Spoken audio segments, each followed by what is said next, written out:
We're going to turn now to immigration and border security. We know it's an issue that's important to Republicans, Democrats, voters across the board in this country. Vice President Harris, you were tasked by President Biden with getting to the root causes of migration from Central America. We know that illegal border crossings reached a record high in the Biden administration. This past June, President Biden imposed tough new asylum restrictions. We know the numbers since then have dropped significantly. But my question to you tonight is, why did the administration wait until 6 months before the election to act? And would you have done anything differently from President Biden on this? So I'm the only person on this stage who has prosecuted transnational criminal organizations for the trafficking of guns, drugs, and human beings. And let me say that the United States Congress, including some of the most conservative members of the United States Senate, came up with a border security bill which I supported. And that bill would have put 1,500 more border agents on the border to help those folks who are working there right now overtime trying to do their job. It would have allowed us to stem the flow of fentanyl coming into the United States. I know there are so many families watching tonight who have been personally affected by the surge of fentanyl in our country. That bill would have put more resources to allow us to prosecute transnational criminal organizations for trafficking in guns, drugs, and human beings. But you know what happened to that bill? Donald Trump got on the phone, called up some folks in Congress, and said, kill the bill. And you know why? Because he'd prefer to run on a problem instead of fixing a problem. And understand, this comes at a time where the people of our country actually need a leader who engages in solutions, who actually addresses the problems at hand. But what we have in the former president is someone who would prefer to run on a problem instead of fixing a problem. And I'll tell you something, he's going to talk about immigration a lot tonight, even when it's not the subject that is being raised.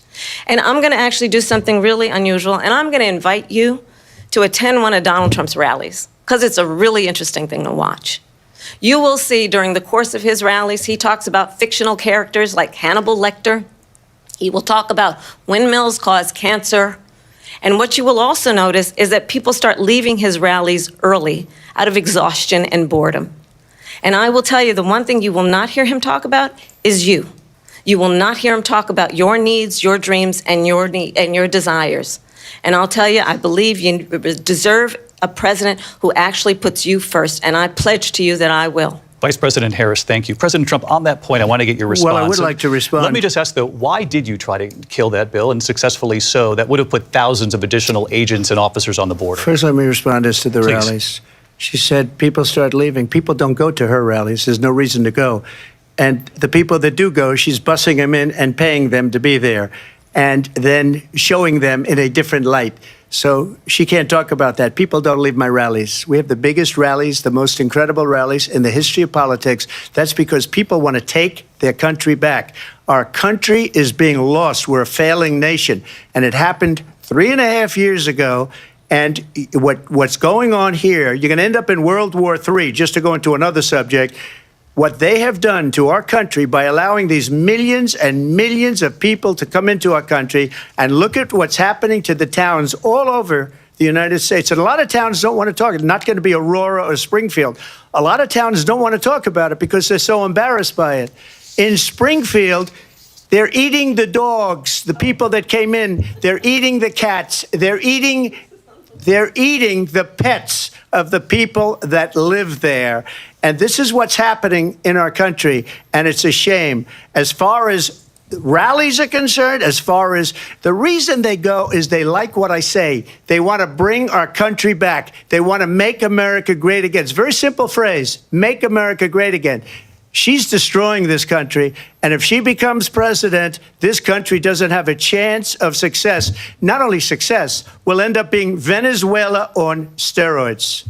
I just want to clarify here. You bring up Springfield, Ohio, and ABC News did reach out to the city manager there. He told us there have been no credible reports of specific claims of pets being harmed, injured, or abused by individuals within the immigrant community. Well, I've seen people on television. Let me just say here, this is the people on television say my dog was taken and used for food. So maybe he said that, and maybe that's a good thing to say for a city manager. I'm not taking this from television. But the people I'm on taking it from television the city saying their manager. dog was eaten by the people that went there. Again, the Springfield city manager says there's no evidence of that. Vice President find Harris, out. I'll let you respond to the rest of what you've heard. You talk about extreme.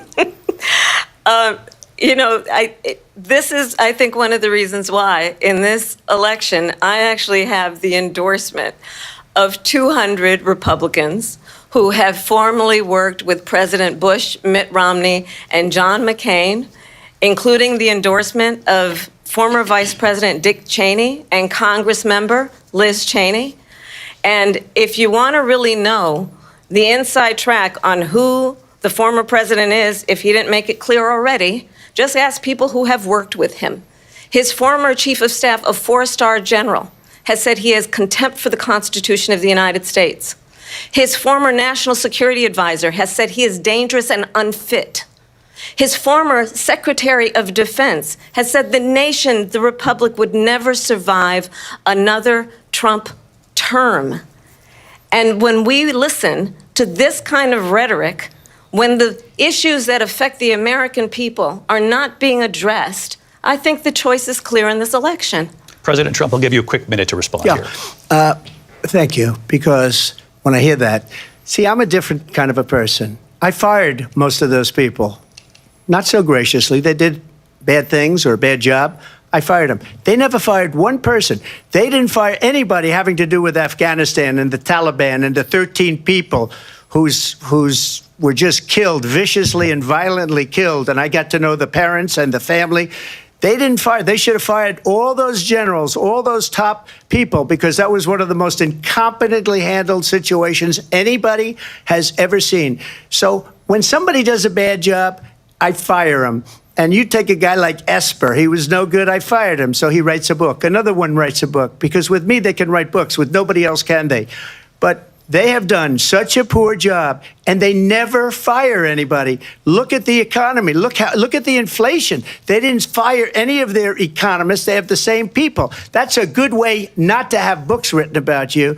But just to finish, I got more votes than any Republican in history by far. In fact, I got more votes than any president, sitting president, in history by far. Let me continue on immigration. It was what you wanted to talk about earlier, so let's get back to your deportation proposal that the vice president has reacted to as well. President Trump, you call this the largest domestic deportation operation in the history of our country. You say you would use the National Guard. You say if things get out of control, you'd have no problem using the U.S. military. Police, yes. You also said you would use local police. How would you deport 11 million undocumented immigrants? I know you believe that number is much higher. Take us through this. What does this look like? Will authorities be going door to door in this country? Yeah, it is much higher because of them. They allowed criminals, many, many millions of criminals. They allowed terrorists. They allowed common street criminals. They allowed people to come in, drug dealers, to come into our country. And they're now in the United States and told by their countries like Venezuela, don't ever come back or we're going to kill you. Do you know that crime in Venezuela and crime in countries all over the world is way down? You know why? Because they've taken their criminals off the street and they've given them to her to put into our country.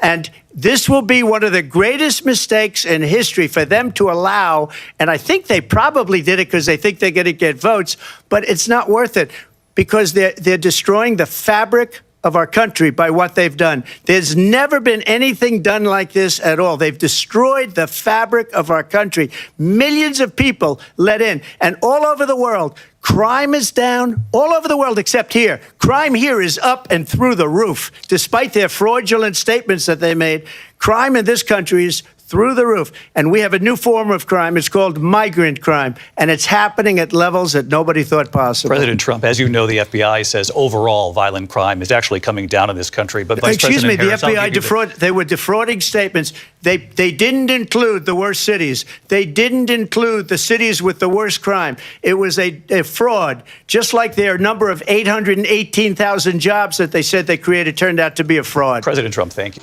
Vom publica dezbaterea dintre Donald Trump și Kamala Harris în mai multe segmente, pe măsură ce echipa noastră finalizează traducerile. Abonează-te la Jurnal Info și rămâi conectat pentru actualizări continue.